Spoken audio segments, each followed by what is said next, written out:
On a deux randonneurs qui vont se lancer le défi de faire ce GR5. Ils vont se retrouver dans un refuge de montagne que j'ai situé sur les hauteurs juste à côté du lac Sainte-Anne.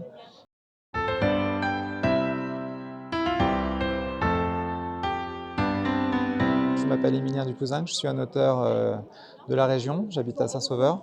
J'écris des romans qui sont teintés voilà, d'histoires un peu locales. Et mon dernier roman se passe justement autour de Seillac. Voilà. Bon, ça va être un roman, une aventure policière qui va se passer au cœur des majestueuses montagnes du Queyras, notamment sur le GR5. GR5 qui coupe Seillac, qui monte jusqu'au lac Miroir que nous avons derrière nous, le lac Sainte-Anne. On a deux randonneurs qui vont se lancer le défi de faire ce GR5. Ils vont se retrouver dans un refuge de montagne que j'ai situé sur les hauteurs juste à côté du lac Sainte-Anne. Ce refuge est tenu par une gardienne avec sa fille. Et puis le lendemain matin, après avoir découvert tout cet univers de la montagne, de la randonnée et de l'ambiance d'un refuge de montagne, la jeune fille disparaît mystérieusement. Et nos deux randonneurs vont jouer un rôle clé auprès des gendarmes pour résoudre cette énigme. Pour ce décor de montagne. Je suis adepte de la randonnée, donc je randonne régulièrement. Et puis voilà, j'ai un coup de cœur pour le Queyras. J'avais fait plusieurs randonnées, notamment autour de Furfendre. Et cette idée de refuge de montagne m'avait intrigué et j'ai trouvé ça intéressant à raconter dans un de mes récits.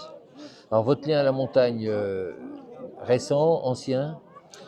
Récent, alors j'ai toujours aimé la montagne, mais depuis 5 ans, j'avais un pied-à-terre aux Ores. Donc voilà, depuis 5 ans, je viens très très régulièrement en montagne dans les Hautes-Alpes. Et dernièrement, je me suis définitivement installé, donc, comme je vous disais, à Saint-Sauveur, donc installé dans les montagnes pour toujours. Après avoir fait un peu, quelque part, le Tour de France professionnellement. C'est ça, mon métier m'a emmené aux quatre coins de la France, voilà, entre Metz, Brest, Toulon. Et je me pose pour Et votre métier, attendre. justement, c'était? J'étais dans le service de santé des armées, donc j'étais cadre supérieur de santé. Donc rien à voir avec le métier d'écrivain. Mais l'écriture est venue voilà, il y a 4 ans. Je lisais beaucoup, mais j'avais envie d'écrire mes propres histoires, donc c'est comme ça que ça s'est fait. Voilà. Allez, on fait une petite bande-annonce, le prochain? Le prochain, on peut en parler un petit peu, ça se passera à Embrun. Donc il y aura un côté historique avec la rénovation de la cathédrale d'Embrun et un lien avec le Moyen-Âge et Louis XI. Voilà, je ne vais pas trop en dire plus, il y aura une intrigue, ce sera aussi une intrigue policière. Voilà. Et quand on est écrivain local, pas forcément connu des grandes maisons, comment est-ce qu'on publie? Alors j'ai commencé dans une maison d'édition qui s'appelle Les Presses du Midi, qui m'a donné ma chance. Et puis là, en déménageant, c'était plus simple pour moi de changer de maison. Donc j'ai signé avec les éditions des Hautes-Alpes, qui se situent à Gap.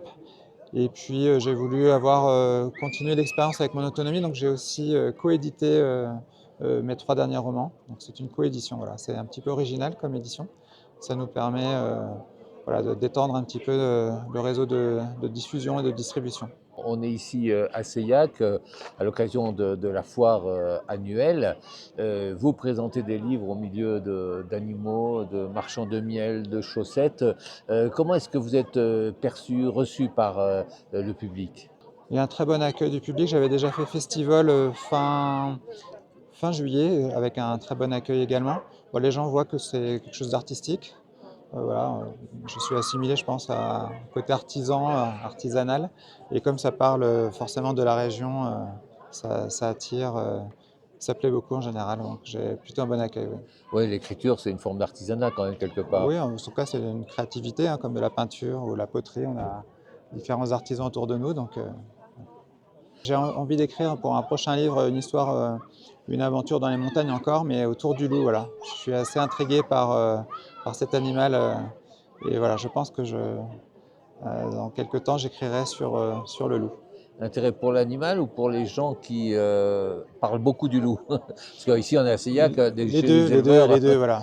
Les deux. Ouais. Je ne sais pas encore au niveau de l'intrigue, mais voilà, je pense que j'écrirai sur ce sujet prochainement.